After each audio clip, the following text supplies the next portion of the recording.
going on? Welcome to a DNA Drives video. Today I'll be reviewing my 1986 Jeep Grand Wagoneer. And if you're new to the channel, consider subscribing down below for weekly content. We mostly focus on Mustang 5.0 and 300 SRT content, but every once in a while we do DIYs, car reviews, things like that. And lately we've been trying to expand more and more into car reviews. So today I'll be doing just that. Hope you enjoy the video, and please give it a like and subscribe if you do. Thanks a lot. So this is my 1986 Jeep Grand Wagoneer. It has the 5.9 liter 360 V8 engine. I believe it has 180 horse. I'm not sure the exact specs, but let me take you through the vehicle, walk around it, show you the inside and outside, and what I have in store for it. So as you can see, it needs a lot of work. The body is in rough shape.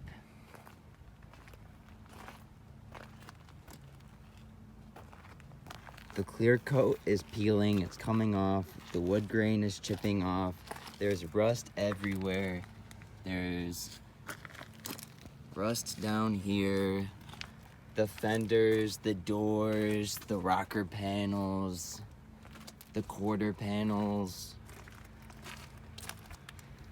When I bought this, it was one piece, but it was so loose. I'm gonna be honest, I kicked it because I needed to see if I could save this piece. But what I have in store for this, for the rear, is I'm gonna buy some patch panels.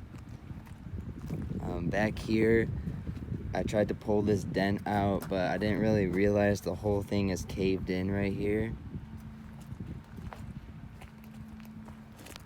But this is what the back looks like.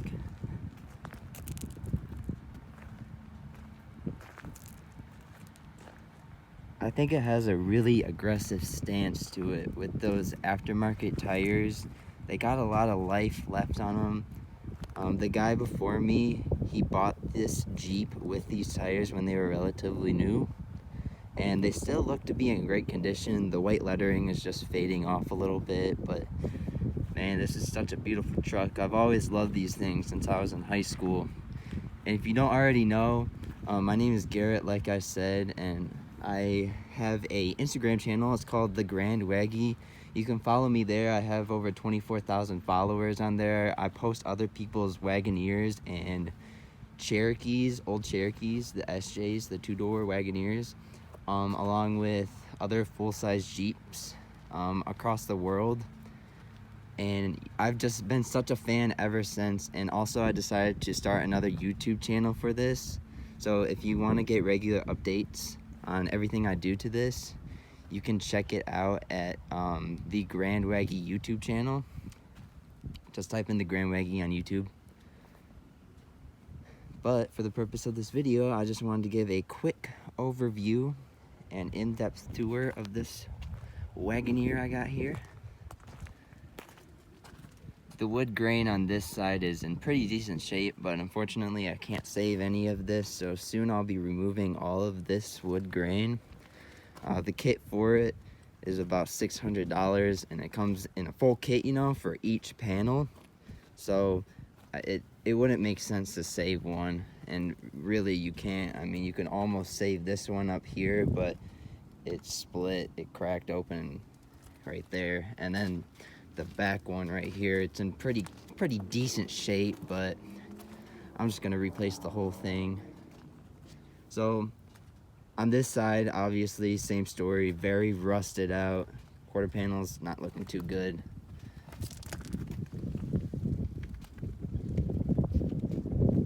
Just the whole thing is very rusted out.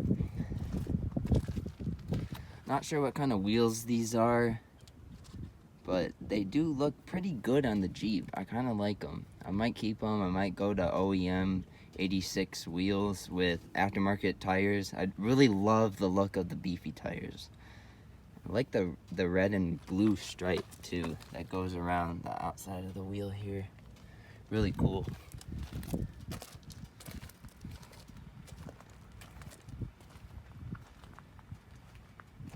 One notable thing, when I bought this Jeep, it had a different grille on it. The grille It's called a pig nose grill. I'll put a picture here. This is what I had on it when I first bought it. The 86 Wagoneers did not come with that grill, so someone swapped it out down the line. And my whole goal for this Jeep is to bring it back to its original state. And so I got this grill, the final edition grill. It's what this Jeep came with. It's what it rolled off the assembly line with. Oh, and also for you Jeep purists out there, you may notice something is missing right here. The Jeep hood ornament. These Grand Wagoneers come with a hood ornament. No idea what the story is on this one, you know, because to my knowledge, the hood ornament, it's right here, and it's held on by two little stakes that go into the hood. So there's supposed to be two holes right here. I did this body work here and here. This paint is still original too. Like, I can tell it's not body shop paint, you know. This is the original paint, so I have no idea. Like, someone swapped this hood out down the line and got rid of the emblem. I don't know. Like, if you're a Jeep purist and if you know about these Grand Wagoneers, like, let me know, because I'm kind of interested in the story. And I asked the previous owner that, he had no idea. So, oh man. But yeah, anyways, let me pop the hood before I do. Here's some of my body work right here. This thing's got a lot of work though.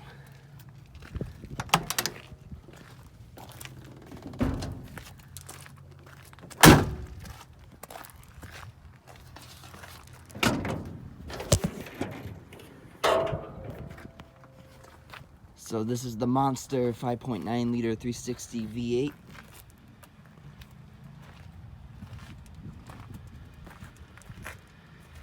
It's been fairly reliable for me so far. I got a new air filter for it. I just replaced what it had, what it came with, what I bought it with. Got a new air filter. However, I would like to get an original air filter because it would just suit it a lot better. I think it would run a lot better. And there's supposed to be, I believe there's supposed to be a hose that comes out of this side from the factory air filter, and it comes down here, and then there's a little, it's supposed to go into here and for airflow. So, and then there's supposed to be a tube, a hose that goes into the air filter right here for airflow too, I believe. I don't know if that's the exact reason, but I know there's a hose that's supposed to be there that's missing. But it's kind of weird. It's kind of interesting. Part of this Jeep is a mystery with the hood, and along with, there are a couple hoses that are just like chomped off, like this one right here, I think. Yeah, it's just, and it's this one too, with that bolt on it at the end right here. It's just chomped off. I don't know where it's supposed to go. And then there's this one right here that is capped off. And it looks like it's coming from this right there. I'm not sure what that is, to be honest. It's probably the distributor cap, which that's what this is right here. I'm not sure, but as you can see, the engine is very dirty. It needs to be cleaned. I need to replace this hose. There's some gunk in here, and it likes to expand. It's not the best. It's not best that I'm always, or that I want to drive around in this thing. I mean, I don't like daily drive it or anything. I drive it like once a week, but I did order some hoses, new hoses to replace them. This hose used to be black. Cleaned it, uncovered it, now it's red. But yeah, it runs and drives, so I mean, I'll be working on it. I might rebuild the engine, not sure, but it came with a rebuilt transmission. The last owner, he got the transmission rebuilt. He put a new exhaust on it.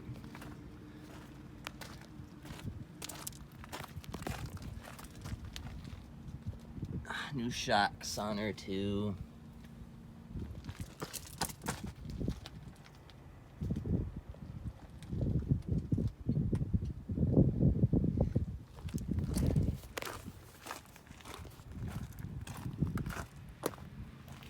Yikes, that's gonna be fun. It's really cool. This Jeep has the original like sticker on it. Jeep Corporation, vehicle emission control information. Jeep family 360, engine 360. This vehicle conforms to U.S. EPA regulations applicable to 1983 model year. That's so cool that this has it. That's so sweet to me. Oh yeah, if you know what this is, comment down below. So I don't know what this is. It's like, it's the alphabet here. A, B, C, D, E, F, G, H, I, J, K, L, M, N, O, P. Goes up to P, and then there's W, D, B. I don't know. L. I don't know what that is. It's kind of weird. Very interesting. Got a new battery for it. I don't know if I mentioned that. 800 cold crank amps. Went to the gas station about a month ago. The last battery, I think it was like 2 years old, and it was 600. And I shut it off at the gas station. It was pretty cold that night, and I couldn't start it.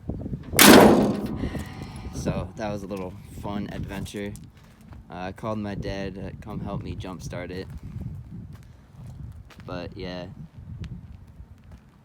I got a little bit more information on this car. I'm just throwing out a bunch of like random facts, sorry.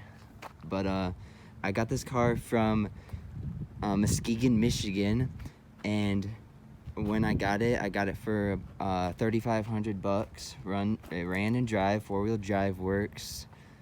It's, you know, it's a great truck. But anyways, I then drove it over to Grand Rapids. My buddy Rio, he's got a BRZ, really sick. Check his page out right here on Instagram. I kept it at his place. He watched over it for a while until I could take it over to my place.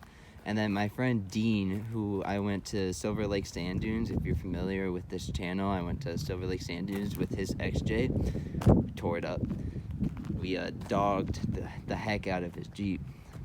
But anyways, he helped me take this back. It took about 2 hours. On the way back, the car had sucked all of the coolant. It ate all of its coolant. And when we stopped in Lansing, so Grand Rapids to Lansing, about an hour. We stopped in Lansing.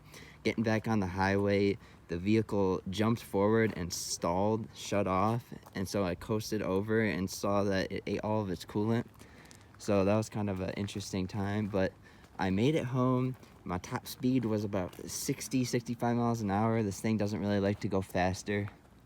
And the steering needs to be worked on. It's very loose. Just a lot of random information, sorry. But yeah. But anyways, I'm very thankful I had this car. And follow me along with the journey. Follow me. Check out my Grand Wag YouTube channel. But let me show you the interior.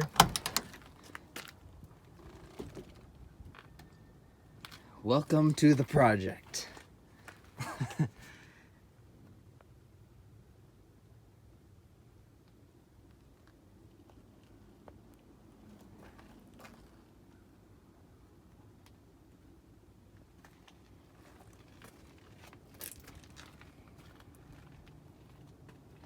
So when I bought the truck, all of the power windows worked up until about 2 weeks ago.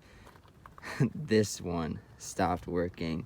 If you're not familiar with the Wagoneers, this rolls down.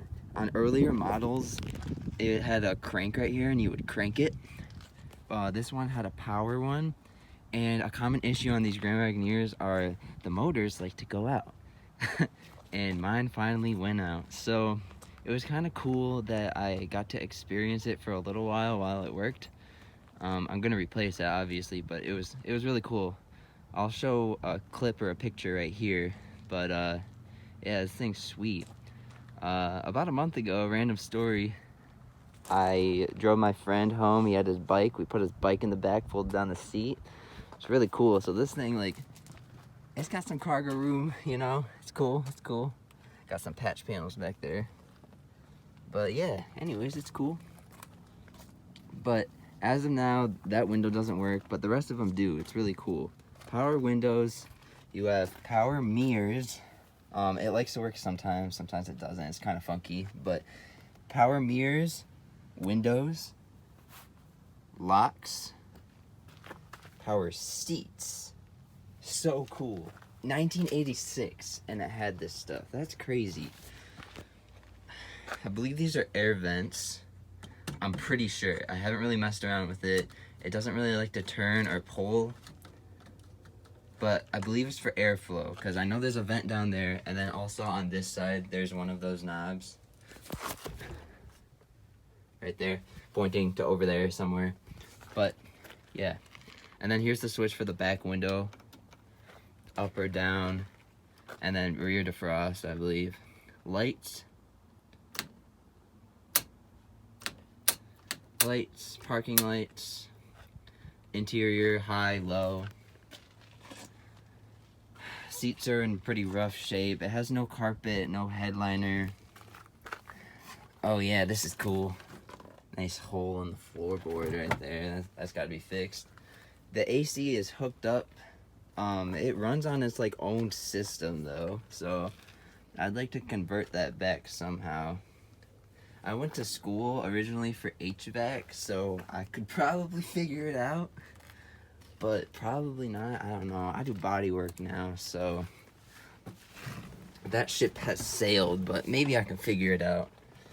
But here's the interior when you sit down. Let me redo that little, try and give you that POV.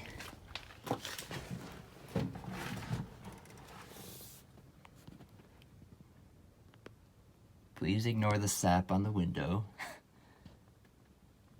This truck has a lot of sap on the outside. It sat underneath a pine tree.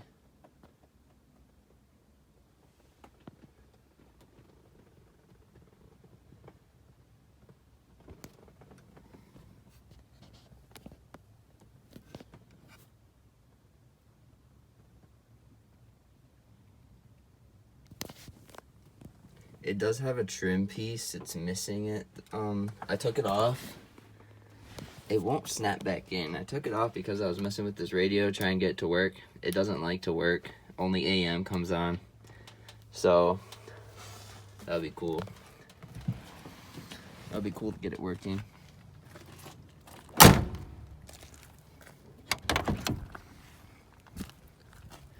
Here's the back.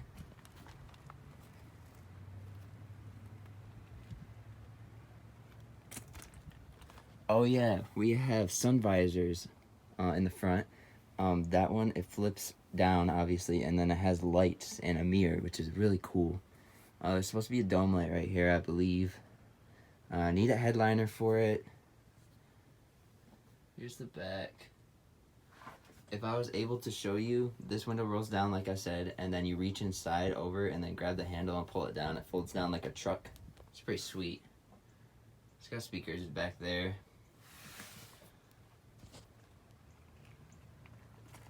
That's the trim piece for up there, like I said.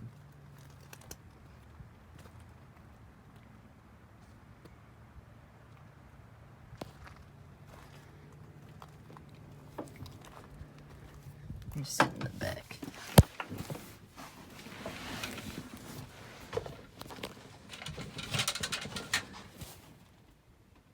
This thing is so sweet. Like, you hardly see these things anymore, and it is just so special when you see these floating down the road. So cool. Like, this was the like Escalade, this was the Suburban, the Tahoe back in the day. This was the car that mom and dad and my kids took up north. And it's just so cool to think that, like, that's crazy. I love these things, and I hope to have more someday. Oh yeah, a little cool thing right here on the door. So this thing was once upon a time in New York. That's so sweet. R&R Motor Cars, 159 Glen Street, Glen Cove, New York. How cool is that? That's sweet. And then right here, something occurred at 60,000 miles on January 6th of 93. Spark plugs were changed with 35,000 miles on them. 4/13, 1990. How cool is that? And then something else on January 6th, 93 as well. So that's pretty sweet. That's so cool.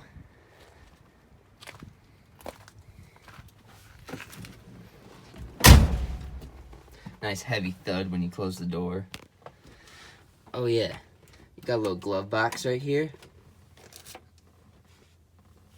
Just a small little one. And then there's a light right there. You have some information about the truck, tire size and whatever. Got two little cup holders right here. It really wouldn't hold it. Like if I put something down here and I was driving down the road, it would fly off. And then you got a cigarette lighter. Found this bike in the back seat underneath it. Kind of funny. 4-wheel drive, 2-wheel drive. Got your hazards right here. Your high-low down here. It has belts for 2 up here. But I suppose, like, if you really wanted to, flip this up and then someone could sit right here. It's not really a seat. It's pretty hard. I'll pick this up. Got the rear view mirror in here and then a lens cover, but kind of cool. You got a little storage up here. There's not much storage in this thing, so that's kind of cool that it has that. But this is nice and squishy.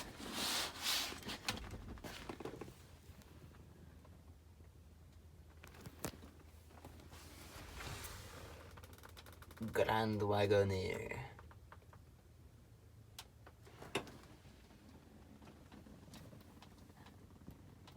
Not sure if I'll ever get to replacing the dashboard. I heard in order to take the dashboards out, you have to take the windshields out. It is coming up.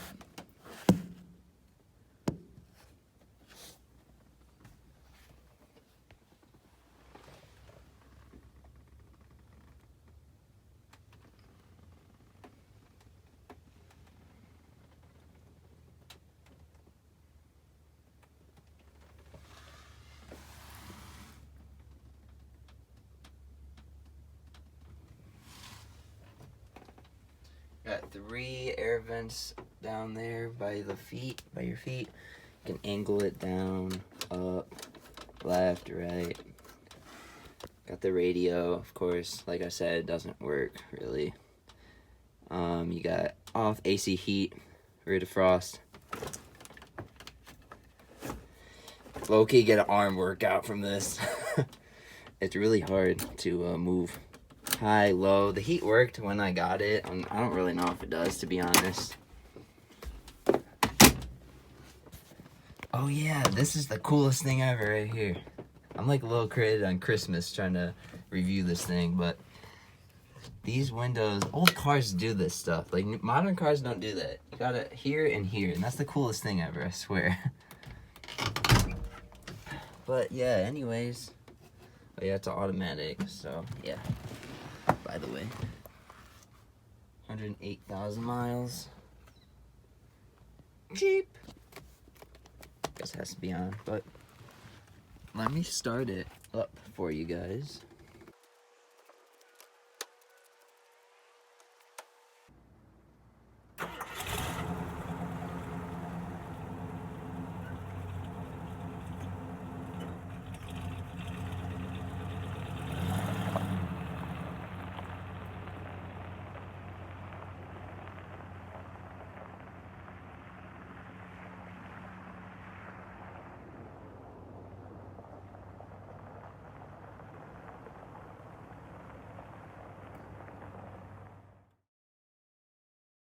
The Jeep Wagoneer was introduced in 1962 for the 63 model year and really was the first ever SUV. It was known to be the first ever luxury 4x4 that went up against Land Rover, Ford, GM with their Chevy Suburban, and International with their Harvester. It was a successor to the Willys station wagon and shared a platform with the Gladiator pickup truck and later the brand's 2-door SJ Cherokee model. This American icon is recognized as one of the most sought-after vehicles among car collectors and people looking to restore them, such as myself. A low-mileage Grand Wagoneer from model year 1984 to 1991 can easily go upwards towards $100,000 when all restored. Wagoneer ran a long lifespan of 28 years, from 1963 to 1991. It got subtle updates throughout the years to keep it fresh and modern. However, no drastic changes ever occurred, as it retained its same body shape and platform throughout its whole life. It was available with many different engine and transmission options over its lifetime, even including a 3- and 4-speed manual on earlier models. The Jeep Wagoneer gave customers the convenience of off-road capability and tough body-on-frame construction, with the ability to tow and offering 4-wheel drive. But at the same time, it was easy to get into, the ride height was relatively low, and the vehicle had car-like manners, so it didn't ride as rough as other competitors and trucks.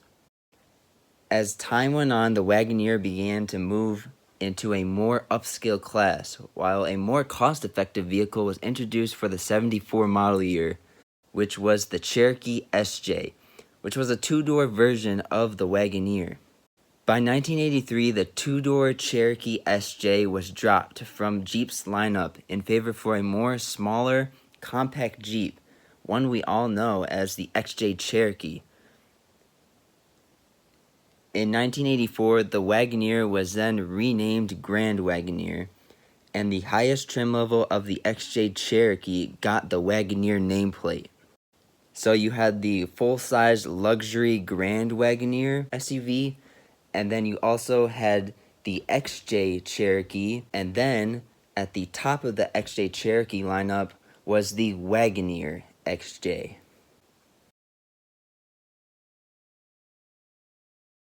Towards the end of the century, the U.S. had experienced the 1990 oil price shock, and that was one of the causes leading to the discontinuation of Grand Wagoneer. On February 27, 1991, Chrysler announced the end of Grand Wagoneer due to soaring gas prices and new safety vehicle regulations. The fancy 4x4 may not be rolling off the assembly line today. However, Jeep purists around the world keep the legend well and alive. Thank you so much for watching. If you enjoyed this video, please give it a like and subscribe. Here at DNA Drives, Walker and I upload 4 times a week and mostly focus on Mustang 5.0 and 300 SRT content. So if you like either one of those cars, consider subscribing down below. We also do DIYs, how-tos, and car review videos. If you're interested in seeing more Grand Wagoneer videos, follow my other YouTube channel, The Grand Waggy. Thank you for your time. Thank you so much for watching. Take care.